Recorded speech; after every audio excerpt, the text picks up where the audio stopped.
Hello editors, இந்த video நம்ம எதை பற்றி பார்க்க போகிறோம்னா கீ ஃப்ரேம் பற்றி தான் பார்க்க போகிறோம். வாங்க வீடியோக்குள்ளே போகலாம்.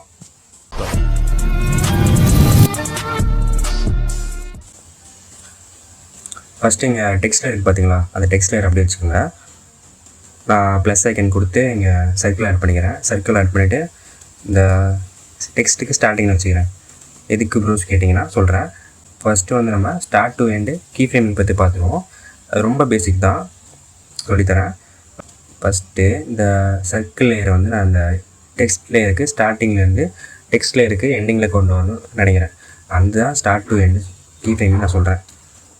ஸோ அந்த மாதிரி டைமில் என்ன பண்ணணும்னா, இங்கே ஸ்டார்ட்டில் ஒரு கீ ஃப்ரேமிங் ஆட் பண்ணிவிட்டு அப்படியே இந்த லேயருக்கு எண்டில் வச்சுருங்க ஒரு கீ ஃப்ரேமிங்கை. இப்போ இந்த ஸ்டார்ட்டை அப்படியே விட்டுருங்க, ஏன்னா இந்த பொசிஷன் வந்து ஸ்டார்டிங்கில் தான் இருக்குது. இப்போ நம்ம எண்டிங்க்கு தான் வரப்போகிறோம் அந்த சர்க்கிளை. இப்போ நம்ம வந்து அந்த லேயர் வந்து எண்டிங்க்கு தான் கொண்டு வர போகிறோம். அதனால் இந்த எண்டிங் கீ ஃப்ரேம் வந்துட்டு அந்த சர்க்கிளை அப்படியே லைட்டாக மூவ் பண்ணிகிட்டே வாங்க. மூவ் பண்ணிவிட்டு இந்த எண்டிங்கில் விட்டுருங்க.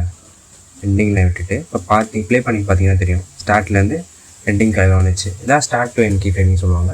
இது ஆக்சுவலி பேசிக்ஸ் தான். இது வந்து கீ ஃப்ரேம் பற்றி ஒரு நாலேஜ் கிடைக்கும் உங்களுக்கு என்னன்னு சொல்லிட்டு, அதுக்கு இந்த கான்செப்ட் வந்து ஃபஸ்ட்டில் வச்சுருக்கேன்.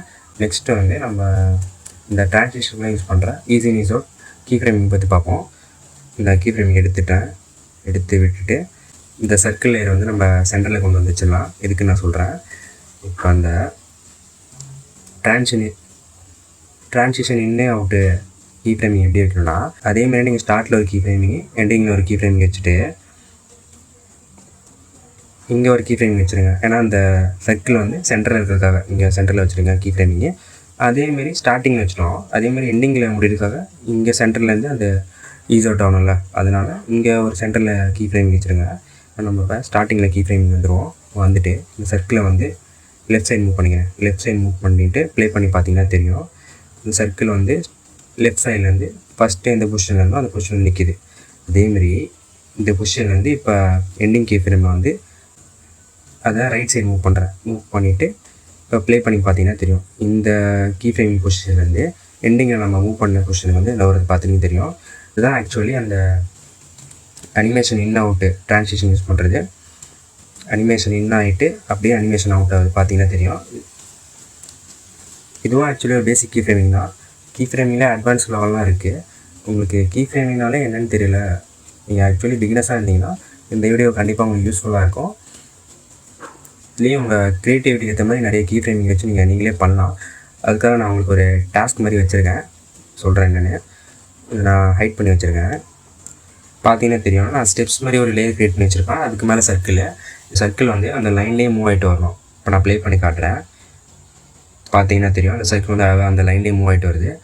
இந்த மாதிரி நீங்கள் ட்ரை பண்ணி பாருங்கள், உங்களுக்கு ஒரே நாலேஜ் வரும் கீ ஃப்ரேம்ஸ் பற்றி. இந்த லைன் எப்படி ப்ரோ பண்ணிங்கன்னு கேட்டிங்கன்னா, இது வந்து வெக்டார் ட்ராயிங் மூலமாக பண்ணேன். வெக்டார் ட்ராயிங் வந்து தனியாக ஷார்ட்ஸ் போட்டிருப்பேன், அதை நீங்கள் பார்க்குறவங்க பாருங்கள். அதை பற்றி நான் இப்போ தனியாக சொல்கிறேன் என்ன எப்படி பண்ணேன்னு.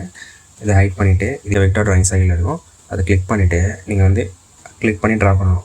கிளிக் பண்ணிவிட்டு பாயிண்ட்டை வந்து செட் பண்ணிவிட்டு வாங்க எப்படி வாங்க சொல்லிட்டு உங்களுக்கு நான் ஸ்டெப்ஸ் மாரி ரெடி பண்ணுறேன். இப்போ கிளிக் பண்ணிவிட்டு வந்துட்டு ஓகே பண்ணிவிட்டு இங்கே கலர் ஆப்ஷன் போய்ட்டு நன்னு கொடுத்துட்டு அப்புறம் பார்டர் அண்ட் ஷேடோவில் போய்ட்டு ஸ்ட்ரோக் எனேபிள் பண்ணிட்டு கலர் ஒயிட் கொடுத்தீங்கன்னா பக்காவாக வந்துடும் உங்களுக்கு.